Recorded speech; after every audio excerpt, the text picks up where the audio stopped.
Right, when you look at question number 12, this is one of those cases where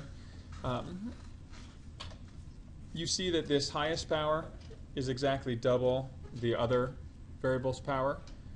Right, and so what we can do here is we can use u substitution. We can let u be this whole rational expression s over s plus 1. Right, and if that's the case, then u squared is simply that whole thing squared.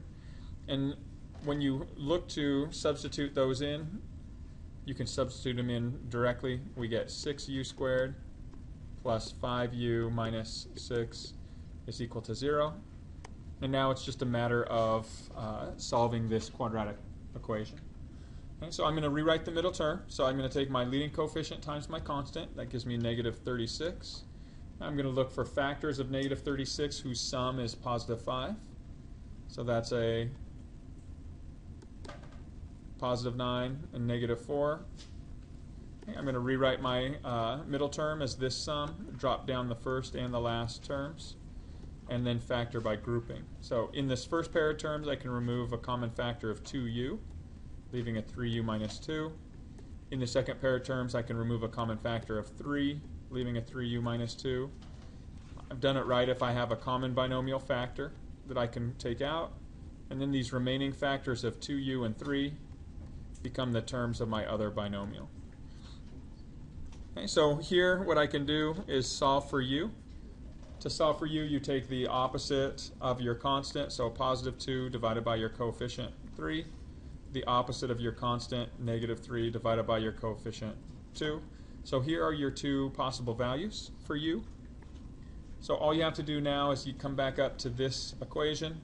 If we know that u is 2/3, we set 2/3 equal to s over s plus 1 and solve the resulting equation.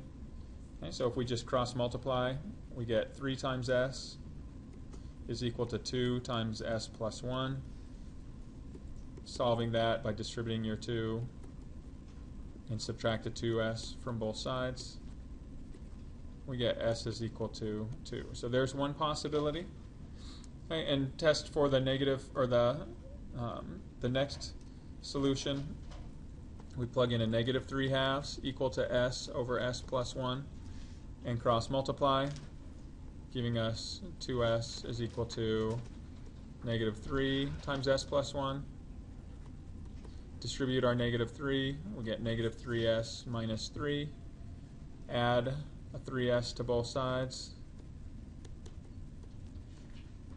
5s is equal to negative 3, divide by 5. And so this would be your other potential solution.